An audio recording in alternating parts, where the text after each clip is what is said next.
Hey everyone, it's Mare from SickMom checking in for day 28. Oh, we made it to the 28-day mark. 4 weeks. It's amazing. I kind of recapped the week a little bit yesterday, but for the sake of our fourth weekly recap for people who are just kind of catching those recaps as opposed to the daily videos, um, it was it was a pretty tough week with low energy and feeling huge amounts of fatigue, um, and really seriously thinking that this is more adaptation and keto flu type deal. So it wasn't unexpected. I wasn't expecting to feel 100% better on the first day. Not even in the first week or the first month. Any improvement is something for me to celebrate. So, you know, this last week was really a lot of sleeping, a lot of just being horizontal and resting as much as humanly possible around the activities that I needed to do this week. And my daughter was home. And you know what? When I'm having a really low energy week, my daughter is just, oh, she's such a snuggle bug and very, very cuddly and affectionate. And I'm very fortunate that at 11, she still wants cuddles from her mama. But she just puts a smile on my face every day. And, if she knows I'm not feeling well and she's on a week where she's at her dad's, she texts me stuff just to make me smile and little pictures, and she FaceTimes me. So, that makes all the difference in the world to know that, I'm loving her from where I'm at, and she is just meeting me right where I am. So thank you, God, for giving me a really awesome child. So anyway, back to what we were talking about for the week, though. Uh, I kind of snapped out of it today. It was great. I woke up and I was like, okay, I had to get up and do some stuff this morning, and so I got ready for the day, and I was like, all right, let's do this. And it's almost like this past week didn't really happen.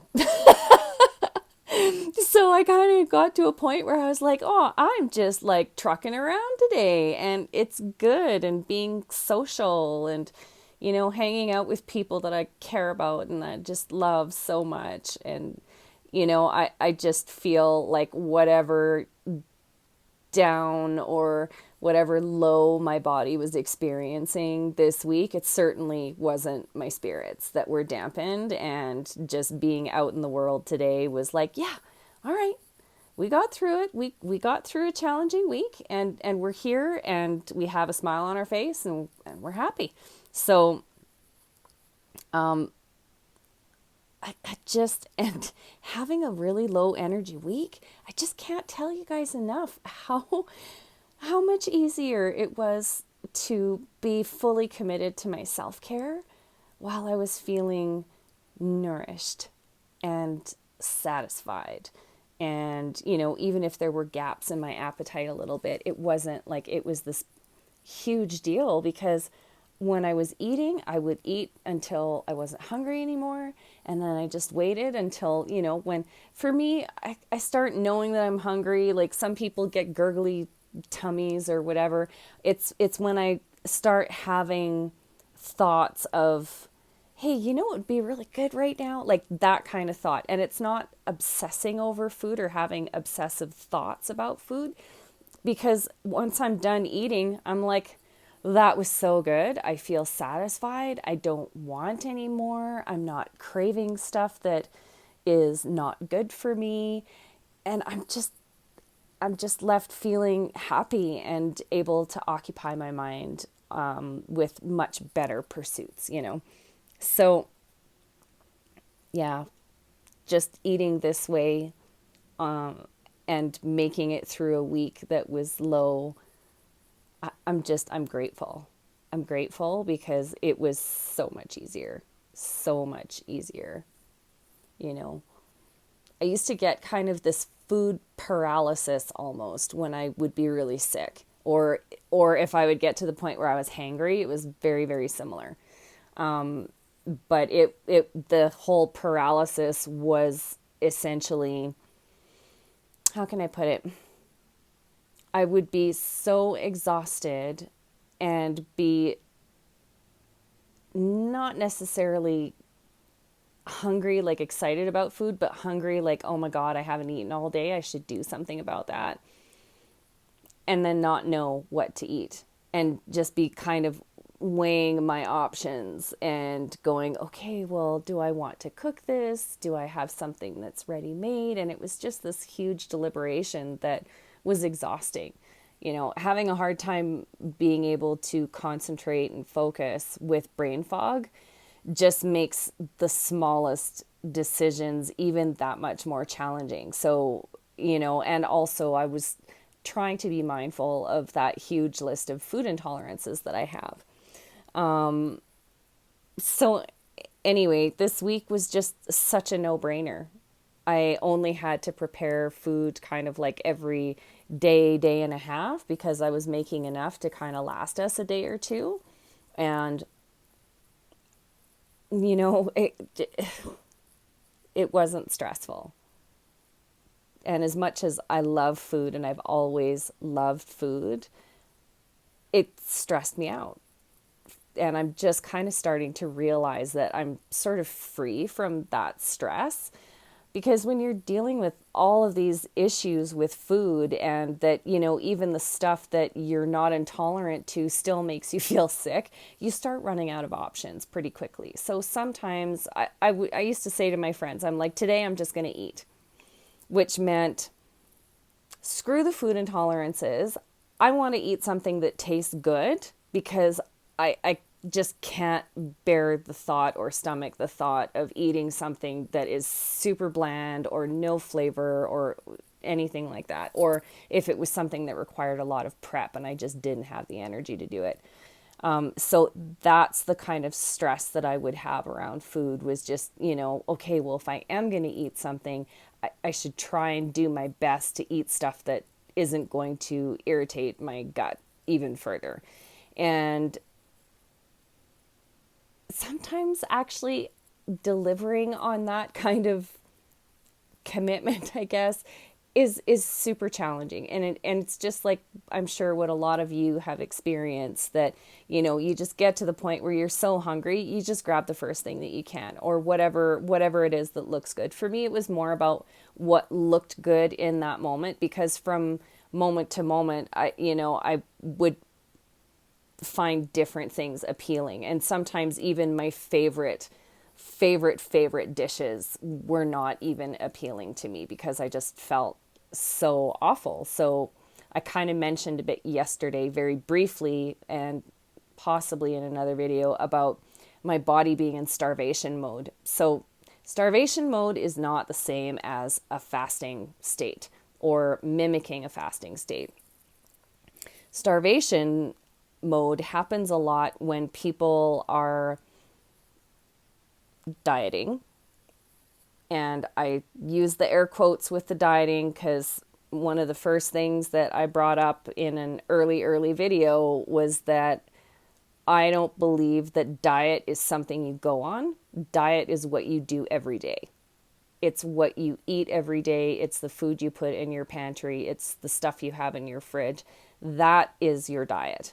So whatever it is you're surrounding yourself with, good or bad, that is part of your diet. If you bought it with the intention to eat it, then somewhere along the lines, that's going to become part of what you just had in a day.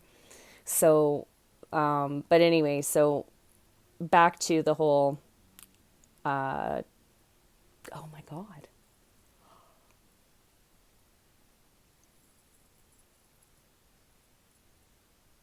I just totally lost my train of thought. Diet.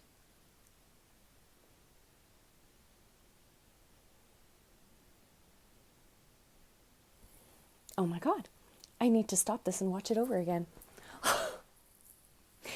Okay, so I just had to totally, sorry, my camera's shaking. I had to stop the video and go back and watch the video again because I had totally lost my train of thought. So, brain fog is real, people. It's not gone, it's still there. But anyway, so before the dieting with the air quotes, we were talking about starvation mode. So when you go on a diet, okay, and you're severely restricting calories or you're not getting enough, you're not getting enough fat or you're not getting enough nutrients for your brain to function properly, you start getting signals that, okay, there's a famine going on. So your body actually starts to retain what it's going to need to get through this starvation period. So, that's why people that go on quote unquote diets, a lot of the time they're being so restrictive that the body doesn't want to lose the weight. And so it takes a lot longer for them before they get to a place where they're actually losing weight. And especially if they don't have a lot of lean muscle mass that kind of helps to burn energy round the clock, it takes a while longer, and it's really frustrating for some people. But if you've tricked your body to think that it's starving, that's bad. It's not a good thing. So what you need to do is make sure that your body's receiving the, adequate nutrition. And there have been a lot of questions coming now, like as I'm talking to more and more people about this, about like, are you getting the nutrients that you need? And yeah, that's why I'm continuing to build the Carnivore Resources playlist so that it has a lot of detailed information and, arguments from both sides of the coin. But I believe that I'm finally getting nourished properly, and that things like adrenal fatigue have also been at play that have been exacerbating my autoimmune issues. And and it's pretty amazing that now, like, I just don't have I don't have the same relationship with food. I find that my relationship with food before that was a love affair. It's like, oh my God, I miss you.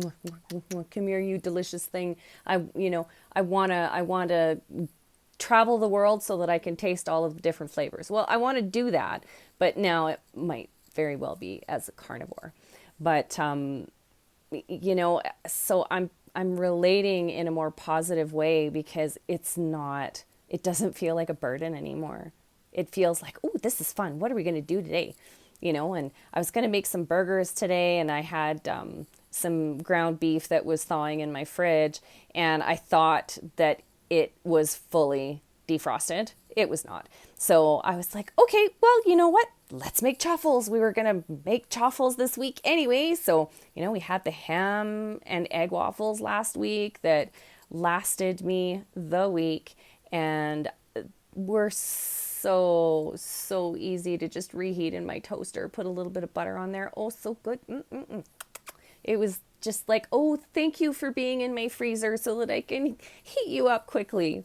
So I wanted to have some chaffles, and I think I'm going to be alternating doing like a meat waffle and chaffles, because I'm still not convinced that I want to have too much cheese, or cheese every day as a part of how I'm eating. So I'm, just watching my cheese intake.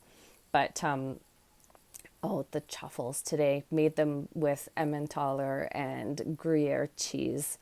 Oh, so yummy. But then I got to the point where I was just like, yep, I'm done. Not hungry anymore. Don't want any more. I feel like I'm satisfied. And so I just put the rest in my freezer. So again, I've got chaffles to eat for another few days. I didn't make as big a batch as I did with the ham ones because I had a lot of ham that I wanted to use for these. So, that's probably a good thing again. So I can kind of space out my my chaffles, and then I might actually try to make some burger waffles. Sounds a little nuts, but I was like, well, if I'm making square chaffles in my waffle iron, why would I not make square burgers? So I'm gonna try maybe cooking some of the burgers in my waffle iron as an experiment. Um, really, I used to have a George Foreman grill. How different can it be? Really? It's going to grill the meat and leave little pockets so that if I need to put some bacon fat on there or butter, there's going to be little pockets. That's so good.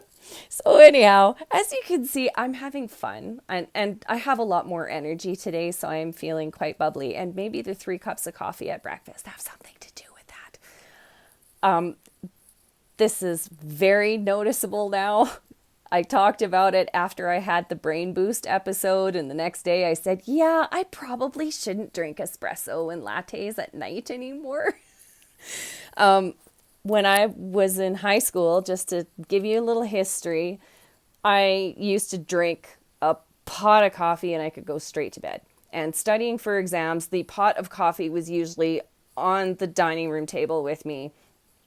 And I would sit there and just like, you pretty much like, hey, I should have just had this thing done intravenously. And my mom was a nurse. She probably could figure out a way to do that. But no, high school kids should not have that much caffeine, but it didn't keep me up. Caffeine has never kept me awake. And I drank coffee because I like the taste. It's always been about the flavor for coffee. So, okay, that's the past. Now, after kind of having done like that water flush, the hot water flush that I've mentioned, where I've just been drinking predominantly hot water with very little coffee or tea for about 3 months before I even started Carnivore. And that was a great help. But now, after a month of eating Carnivore, I have 1 coffee too late in the day and it's like, zing, we're awake. So I've learned that I need to start drinking coffee. If I'm having coffee that day, I need to drink it earlier in the day so that it's not like the brain switches on and decides it wants to study quantum physics at, 11 o'clock at night until 4 a.m. Doesn't work when you have to get your little sweet pea off to the bus in the morning. You need to be sleeping during that time if you've got to get up in the morning. So anyway, it's been quite entertaining to see that caffeine actually does do something for me now. It's not like I'm going to abuse that in any way. It's still about the flavor. I enjoy drinking it, and I have really been enjoying making cappuccinos with my stovetop cappuccino maker with heavy whipped cream. And that's not an everyday thing. But on the days where I was kind of feeling like just not great in the morning, by afternoon, I kind of felt like I was ready for something. And I would make that cappuccino with the heavy whipped cream. And I would actually start to feel a little bit hungrier, or that just a little bit more like, okay, I've got a buffer. I can kind of move forward now. So it's kind of like having my coffee smoothie in the morning, I guess. Because that's kind of what it feels like. Because drinking, if you haven't gone to Starbucks or anywhere else and ordered a coffee or like a latte, or not a latte, a cappuccino, because a latte would just be, I still don't think I could handle that much whipped cream, but with a cappuccino, it's a really good proportion. So you still get a lot of coffee flavor, and that you're getting that smooth creaminess from the whipped cream. Oh, it's fantastic. Just saying. Yeah, so that was a big one, the coffee thing that it yeah, that's going to take a while to get used to, because I'm just so used to being able to drink coffee any time of day, or tea for that matter, and not worrying about it keeping me up. Okay, so I also just kind of wanted to mention that, previously I've stated that it's not like I've had a lot of people give me a lot of grief about being carnivore. And I'm really thankful. I think that that's a testament to the kinds of people I have in my life, that, they understand that I'm willing to do just about anything at this point to heal my body so that I can get 100% of my life back, or as close to it as I possibly can.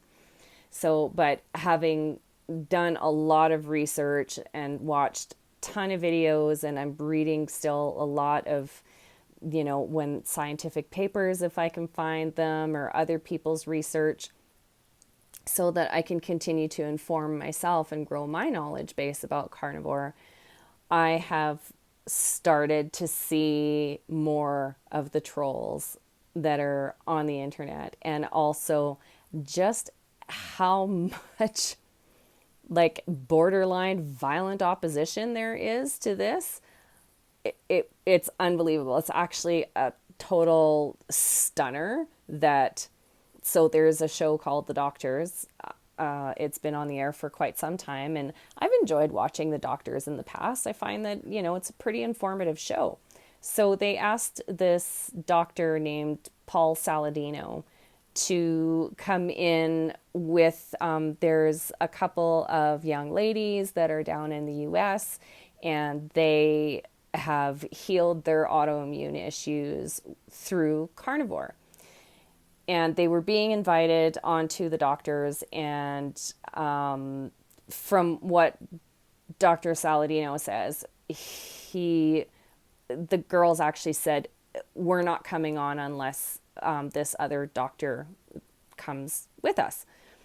And because they had been corresponding and, discussing, I guess, what the issues had been, and how things are going. So anyhow, there's a short clip of what that looked like when he was on The Doctors.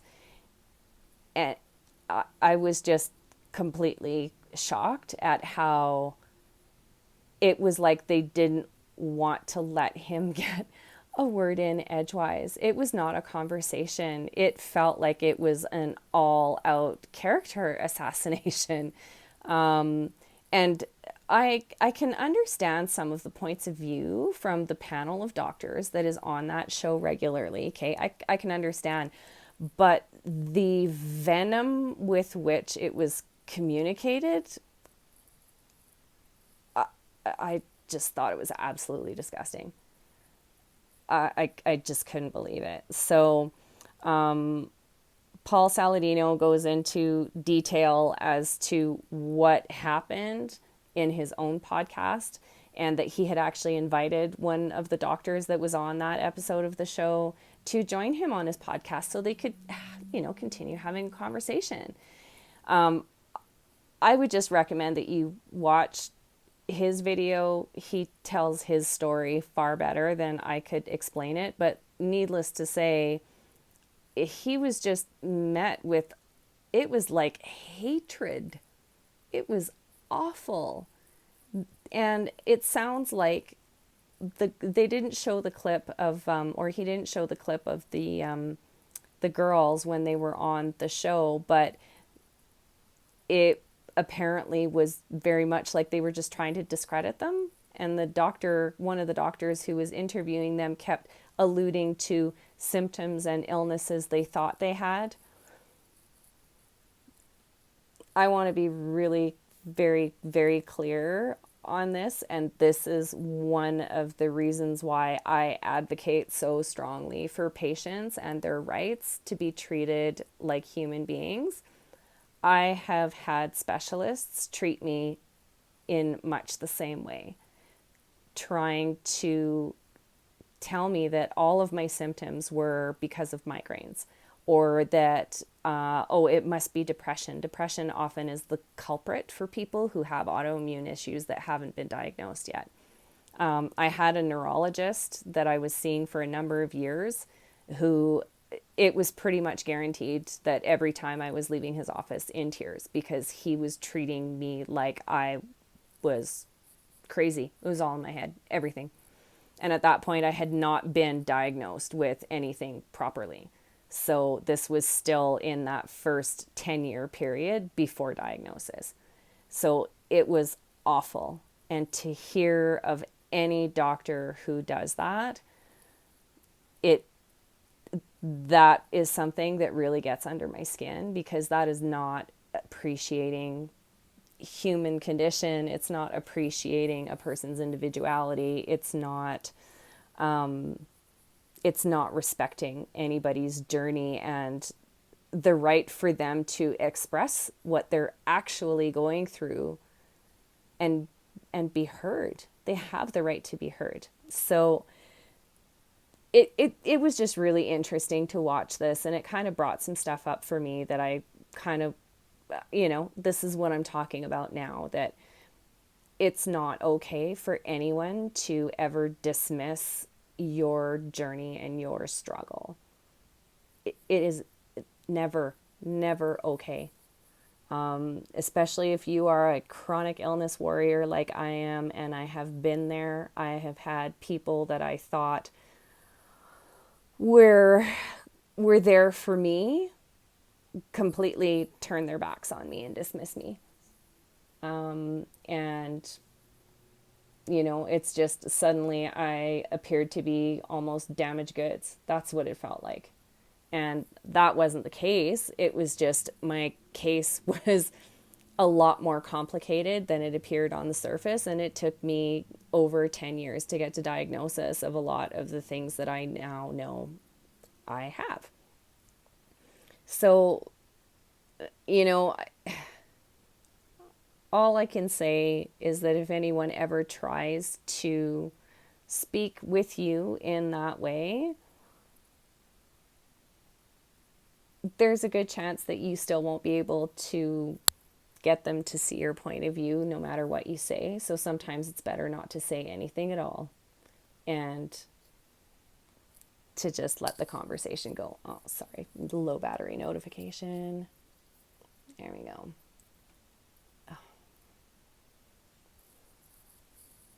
Sorry, people. I just realized my camera was like tilted halfway to the ceiling. So I apologize. There's a lot of edits in here today.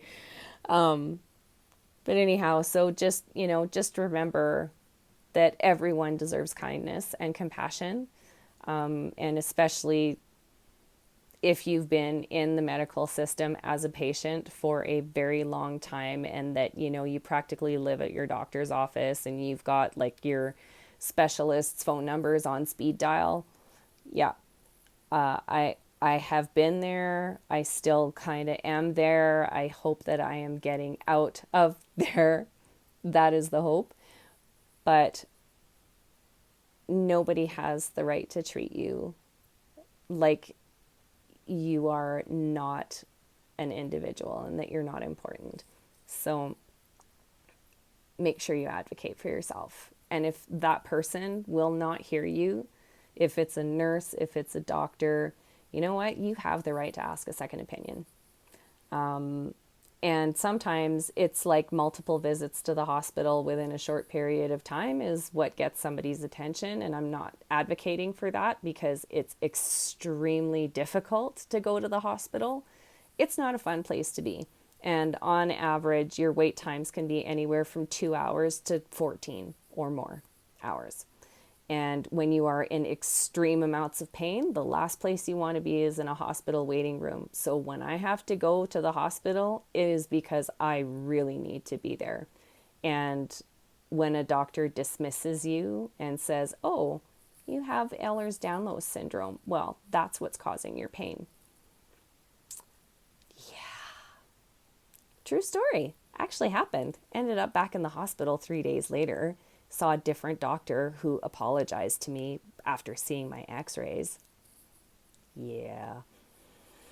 So anyway, you do have to speak up for yourself because no one else is going to do it for you.